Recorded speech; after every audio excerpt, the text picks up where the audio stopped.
Let's now shift our attention to what is unfolding at this moment in Myanmar. An alliance of three well-trained militias of ethnic minorities is now waging a major offensive against Myanmar's military-run junta government. Now, the coordinated offensive in the northeast has in fact inspired a lot of resistance forces across the country to attack. Myanmar's military is falling back pretty much on every front.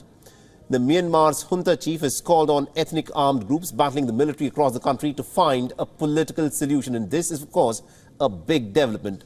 Imagine the military junta now asking the rebels to find a political solution.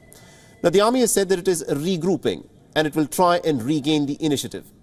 Now, hope is, of course, rising amongst the opponents that this could be a bit of a turning point in the struggle to oust the army leaders who had toppled Aung San Suu Kyi's government almost about 3 years ago.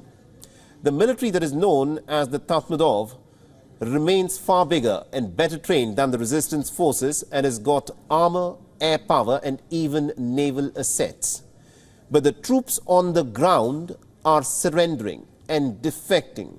And this is giving rise to optimism amongst the many diverse rebel opponents of the military junta. And according to reports, the junta chief has warned that if armed organizations keep on being foolish, then the residents of the relevant regions will suffer some pretty bad impacts. He said, and I quote him here, "It is necessary to consider the lives of the people, and organizations need to solve this problem politically."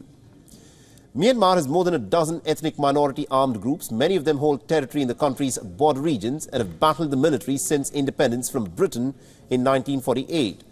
Now, according to the United Nations field reports, at least about 250 civilians, including children, have been killed since this offensive began in October. The United Nations has said that nearly about 500,000 people have also been displaced across Myanmar.